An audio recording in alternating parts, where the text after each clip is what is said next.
personas le habían convertido en el enemigo público número 1. Mitnick, por muchas razones, se encontraba en el lugar equivocado en el momento equivocado. Internet estaba despegando. Había muchas cosas en juego en aquella época y creo que Mitnick fue el chivo expiatorio de los medios de comunicación y de parte de la administración. Lo presentaron como una especie de coco. 20 años después de que Mitnick fuera arrestado, los piratas informáticos habían hecho saltar la chispa de la revolución informática. Los miembros del club informático casero habían logrado arrebatar a las empresas el control sobre los ordenadores y lo habían puesto en manos de gente corriente. Kevin era hijo de aquella revolución. En el instituto, todo el mundo fumaba drogas, bebía, iba a fiestas. Yo no estaba metido en aquello, por la razón que fuera no me gustaba salir. Yo disfrutaba con aficiones... Bueno, aficiones que eran mucho más individualistas. En la generación de Mitnick había todo un campo electrónico que explorar. Las empresas y las administraciones empezaron a conectar entre sí sus ordenadores. El sistema telefónico ofrecía un atajo a esas redes tan seductoras. Era como si la red fuera el universo. Star Trek. Era ir donde jamás había estado el hombre. La red informática, las redes telefónicas. Era ir a donde jamás había ido un pirata informático. No disponía de un ordenador personal. Empezó a piratear en la cadena de tiendas Radio Shack. Utilizaba los módems de los ordenadores de las tiendas para entrar en ordenadores de otros lugares. La nueva generación de piratas informáticos se inspiró en los forajidos electrónicos de épocas pasadas, como el Capitán Crunch, el manipulador de teléfonos. Era alguien a quien yo admiraba mucho. Debido a su inteligencia, debido a sus habilidades y a sus conocimientos del sistema telefónico. Al igual que los manipuladores de teléfonos, Mitnick utilizó una amplia gama de habilidades para llevar a cabo la piratería informática. Tan importante como saber hacerlo era la ingeniería social, la habilidad para engatusar y trampear, para hacerse con información útil a través de empleados ingenuos. Con solo 17 años, Mitnick y sus amigos fanfarroneaban de haber logrado burlar a un guarda para introducirse en el mismísimo cuartel general de una empresa de telefonía y robar unos importantes manuales técnicos. Fue como entrar en una tienda de golosinas. Queríamos leer aquellos manuales para enterarnos de cómo funcionaba todo el sistema. Aquel delito le valió una condena adecuada a su edad.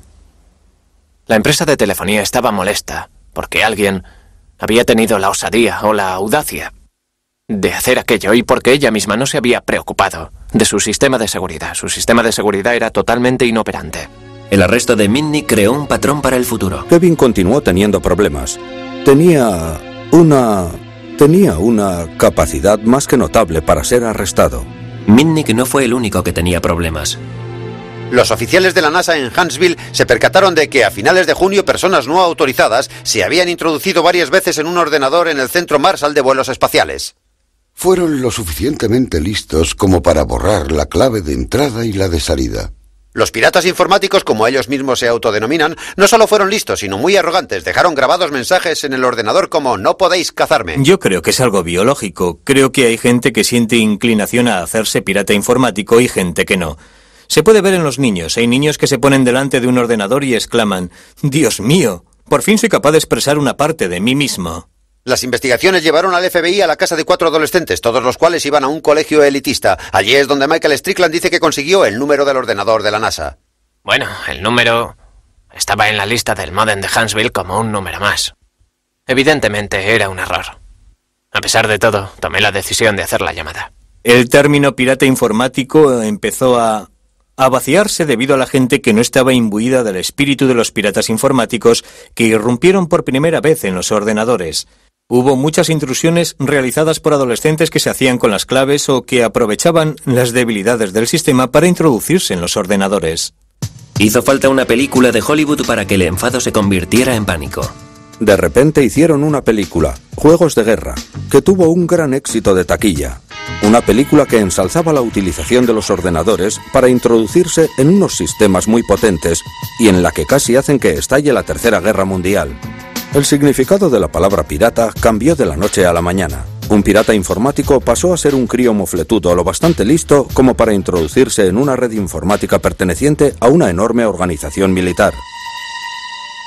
La emoción estaba en entrar donde no debías y en intentar que no te detectaran. La pasión que Mitnick sentía por explorar nuevos campos fue creciendo. Tomó la costumbre de dejar sola a su esposa para ir a un motel barato y así piratear las 24 horas al día los 7 días de la semana. Con la llegada de Internet no había ya nada que le frenara. Hasta la fecha resulta difícil hacer de Internet algo seguro porque fue creada para que la información navegara sin ningún tipo de cortapisas. Fue concebida con principios muy abiertos. Nadie es propietario de los protocolos que rigen Internet, por lo tanto todo el mundo puede hacer uso de ella. Pero el tiempo pasaba rápido, la frontera de los piratas informáticos había desaparecido. Internet iba a convertirse en una herramienta de trabajo. Los piratas ya no eran bien recibidos. A finales de los años 70 y principios de los 80, te animaban a practicar la piratería informática. Era lo que se llevaba. No era considerada un delito, sino más bien pura agudeza. Era una afición divertida. La sociedad que me rodeaba, la de mi entorno, fue cambiando. Yo estaba tan metido en la manipulación de teléfonos y en la piratería informática que no me percaté del cambio que se estaba dando en la sociedad de mi entorno. Sentía por ellas auténtica pasión e interés. Los experimentos de los piratas informáticos como Mitnick se convirtieron en un problema a la hora de aplicar las leyes. Las cosas habían cambiado. Aquel no era ya el mundo en el que había crecido el club informático casero. La piratería pasó a ser asunto del FBI. Los delitos informáticos se han hecho cada vez más importantes a medida que los ordenadores han ido entrando cada vez más en Internet. Nos llegan muchas más quejas. Era un nuevo tipo de delito. No había ventanas rotas, coches que se daban a la fuga, ni huellas dactilares. Tuvimos que ponernos al día no solo en las nuevas tecnologías, sino que también en las técnicas innovadoras utilizadas por los delincuentes. Pero Mitnick fue eligiendo objetivos cada vez más grandes. En 1988 pirateó la red de DEC, un gigante de la informática, y copió detalles de su software que eran de alto secreto. No pasó mucho tiempo antes de que el FBI fuera a por él. Abrimos una investigación sobre el robo de software referente al desarrollo de un sistema operativo de la Digital Equipment Corporation. Mitnick fue arrestado en 1988. En 1989 fue declarado culpable y posteriormente cumplió condena en una cárcel federal. DEC declaró que el pirata lado oscuro le había causado daños por valor de 4.300.000 euros. En el juicio, Mitnick se dio cuenta del miedo que el mundo sentía por los piratas informáticos. Hubo un fiscal que en el juicio se acercó al juez federal y le dijo: si el señor Mitnick se acerca a uno de los teléfonos que utilizan los reclusos para hacer sus llamadas, sería capaz de iniciar una guerra nuclear. Yo estaba allí sentado ante el juez. No daba crédito, fue ridículo. El juez se contagió en gran medida de la historia del caso y ordenó que fuera aislado en una celda. Me tuvieron aislado en una celda durante 8 meses, basándose en el temor de que fuera capaz de iniciar una guerra nuclear a través de un teléfono. Creo que solo le sacaban de la celda 1 hora al día, y para hacerlo le ponían los grilletes.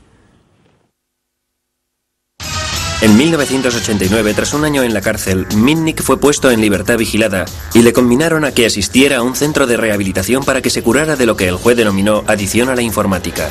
Finalmente fue a vivir al apartamento de su padre, pero era ya un hombre marcado. La empresa de telefonía controlaba las 3 líneas de teléfono que mi padre tenía en su apartamento. Quise averiguar quién estaba detrás de todo aquello y por qué. Averigüé quiénes eran los investigadores en Pacific Bell que habían instalado los equipos. Así que empecé a recoger información. ¿Que cómo recoge una información? Interceptando las comunicaciones. Pude hacerme con la clave de sus buzones de voz, algo parecido a los contestadores automáticos de las casas. Escuchaba los mensajes e intentaba recopilar toda la información que tenían cuando hablaban de mí. El gobierno dijo que aquello era irrumpir en un ordenador. Emitieron una orden de arresto porque había violado mi libertad vigilada. En fin, eso es lo que pasó. Así que aquello